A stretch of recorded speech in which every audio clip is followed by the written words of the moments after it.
बिस्मिल्लाहिर्रहमानिर्रहीम। अस्सलाम वालेकुम नाज़रीन, आप देख रहे हैं प्रोग्राम कड़वी बात और मैं हूं जुल्फ़कार पीर।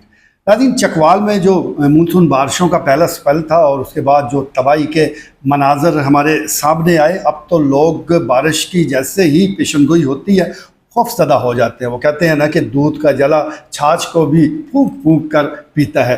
अभी ये जो दिन गुजर रहे हैं, अब भी बारिश की पेशनगोई है, शदीद बारिशों की पेशनगोई है, लेकिन आज दूसरा दिन है। चकवाल शहर के अंदर जो है वो हल्की फुल्की बारिश हुई है। मज़ाफ़ाती इलाकों से ख़बरें आ रही हैं कि वहाँ पर जो बारिश हुई है, लेकिन आज भी महकमा मौसमियात की पेशनगोई है कि बारिश होगी और आने वाले कल भी बारिश का इम्कान ज़ाहिर किया जा रहा है। अब क्योंकि इतनी ज़्यादा बारिशें हुई हैं और बहुत से इलाकों में अब भी लोग जो है वो अपने घरों से बाहर हैं, उनके घरों को इतना शदीद नुकसान पहुंचा है कि वो अब कहीं मुतबादल वो अपनी रिहाइश जो है वो इख्तियार किए हुए हैं। तो इसलिए लोगों को बहरहाल इस हवाले से तशवीश ज़रूर लाहक होती है।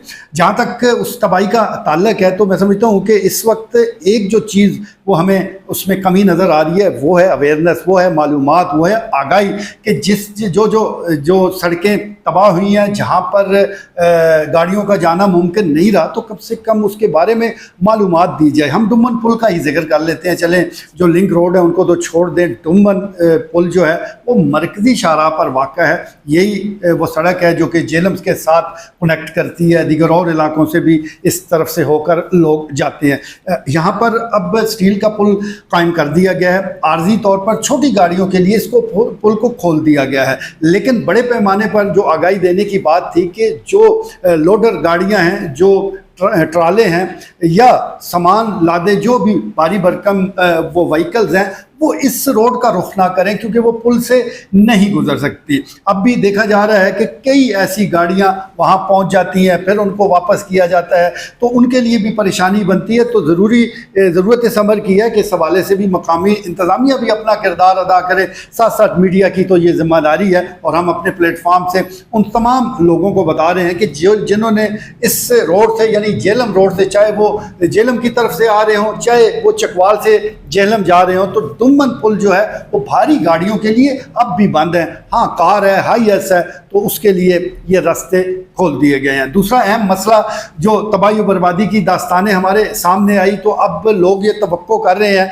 कि जिस तरह वो तेज़ी के साथ तबाह हुए हैं, अब उनका जो रिलीफ है वो भी इसी तेज़ी के साथ मिलेगा। लेकिन अभी हम आदाद शुमार के गोरख धंधे में ही मशगूल हैं। अभी आदाद शुमार इकट्ठे किए जा रहे हैं, चाहे वो पटवारियों के ज़रिए हों, चाहे मुअज़्ज़िज़ीन इलाका के ज़रिए हों, तो वो आदाद शुमार इकट्ठे करके ऊपर भेजे जा रहे हैं। लेकिन न जाने कब ऊपर से ये ऑर्डर्स आएंगे कि अब अमली तौर पर इन लोगों की मदद भी की जाए। मैं समझता हूँ कि इसमें ताख़ीर नहीं होनी चाहिए। लोग, इतने ज़्यादा लोगों का नुकसान हुआ है, जानी नुकसान तो अपनी जगह, और उसका कोई अजाला भी नहीं है। उस हवाले से तो चलें, जो इमदादी रकम थी वो लोगों को मिल गई, जो ज़ख्मी हुए उनको भी कुछ ना कुछ मिल गया, लेकिन जिन लोगों की अमलाक उसका नुकसान हुआ है, जिनके मवेशी इस पानी में बह गए, जिनके और नुकसानात हुए हैं, उसका अजाला भी बहुत ज़रूरी है और जल्द ज़रूरी है। अगर इसमें माजी की तरह ही ताख़ीर कर दी गई या इतना कम पैसा दिया गया, तो फिर ज़ाहिर है जो अब दावे किए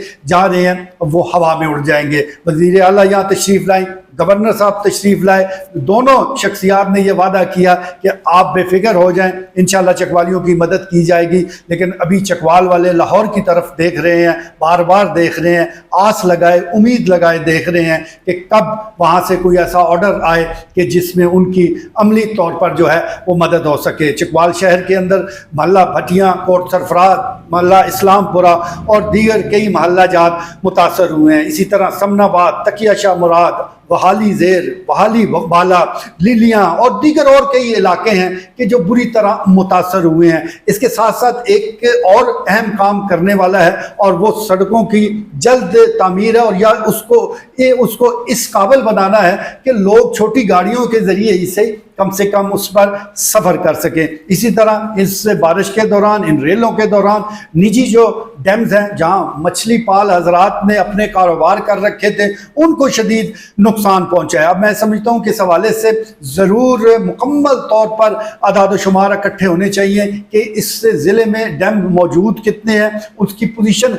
है क्या, क्योंकि कई ऐसे डैम बनाए गए जो कि SOPs का ख्याल नहीं रखा गया, जिनको NOC भी हासिल नहीं था, ज़रा सी बारिश में वो बह गए और लोगों का उन्होंने जानो माल का नुकसान किया। तो इस तरफ भी मैं समझता हूँ तवज्जो देने की ज़रूरत है। लोग ये कारोबार ज़रूर करें, कारोबार करना भी चाहिए, लेकिन किसी कोई असूल कोई ज़ाब्ता ज़रूरी है। तो इस सिलसिले में जो मुख्तलिफ महकमे हैं वो अपना किरदार अदा करें, जो डैम्स हैं उनका सर्वे किया जाए ताकि जो बचे हुए हैं कम से कम ये तो पता हो कि ये मजबूत बुनियादों पर कायम है, और फिर जिन्होंने नए डैम भी बनाने हैं उसके लिए भी कोई क्राइटेरिया होना चाहिए ताकि ये जो निजी डैम है ये लोगों के लिए मौत का पैगाम ना बने। उम्मीद करते हैं कि आने वाले दिनों में चकवाल के लिए कुछ अच्छी खबरें ज़रूर आएंगी। बुरी खबरें तो हम सुन सुन के थक गए हैं, अब अच्छी खबर के हम सब लोग मुंतज़िर हैं। आज के लिए इतना ही, इजाज़त दीजिए, अल्लाह ने के।